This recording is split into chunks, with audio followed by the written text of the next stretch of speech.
Hello friends, this is Aarthi.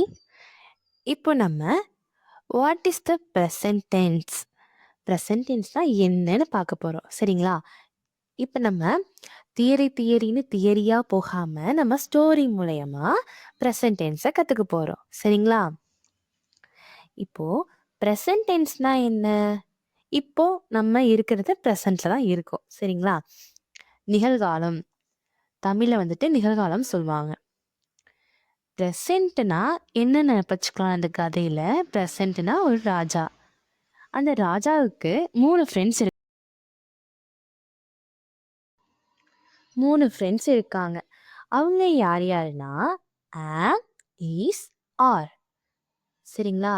இப்போ ஒவ்வொருத்தங்களும் ஒவ்வொரு மாதிரியா இருப்பாங்க. நம்ம இஸ்ஸும் ஆரும் அப்புறமா பார்க்கலாம். இப்போ ஆம்னு ஒரு ஃப்ரெண்ட் இருக்காங்கல்ல, அவங்கள பற்றி பார்க்கலாமா? இப்போ நம்ம கிளாஸ்லேயே நிறைய பேர் இருந்தாலுமே ஒருத்தவங்க கூட ரொம்ப அட்டாச்சாக இருப்போம். அதே மாதிரி தான் இந்த ஆம்ங்கிறவங்க எப்படின்னா 7 ப்ரொனவுன்ஸ் இருக்காங்க. யார் யார் சொல்லுங்க பார்க்கலாம். ப்ரொனவுன்ஸ் 7 என்னென்ன?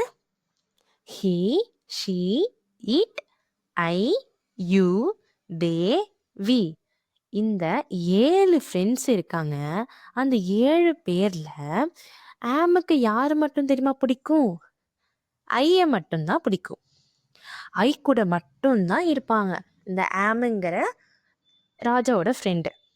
சரிங்களா?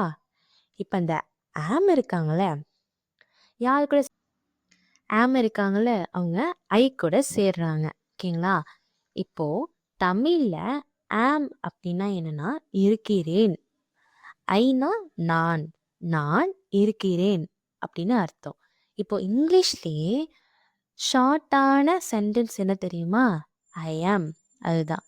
இப்போ நான் இருக்கிறேன், நான் இப்போ சந்தோஷமா இருக்கேன், எப்படி சொல்லலாம்? ஐ ஆம் ஹாப்பி. இப்போ நான் சோகமா இருக்கேன், எப்படி சொல்லலாம்? ஐ ஆம் சேட். ஓகேங்களா? இப்போ நான் வந்துட்டு இதெல்லாம் வந்துட்டு எமோஷனில் வரும்.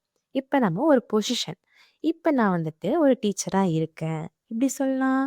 ஐ ஆம் எ டீச்சர். ஓகேங்களா? இப்போ நான் வந்துட்டு ஒரு டாக்டராக இருக்கேன், எப்படி சொல்லலாம்? ஐ ஆம் எ டாக்டர். இப்போ நான் வந்துட்டு ஒரு டான்ஸராக இருக்கேன், எப்படி சொல்லலாம்? ஐ ஆம் எ டான்ஸர். ஓகேங்களா?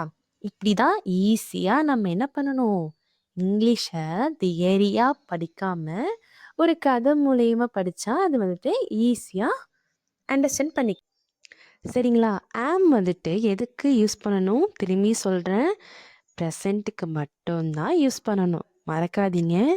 இப்போ நடக்கிறதுக்கு மட்டும்தான். நான் முன்னாடி இருந்தேன் அதுக்கெல்லாம் சொல்லக்கூடாது. பாஸ்ட் டென்ஸ்க்கு போடவே கூடாது. ஆமு, இஸ், ஆர் எதுக்கு மட்டும்தான் வருவாங்க? ப்ரெசண்ட்டுக்கு மட்டும்தான் வருவாங்க. சரிங்களா? அதுக்காக தான் நான் ஸ்டோரி மூலயமா உங்களுக்கு எக்ஸ்பிளைன் பண்ணேன், உங்களுக்கு வந்துட்டு அண்டர்ஸ்டாண்ட் ஆகும்னு. தேங்க்யூ.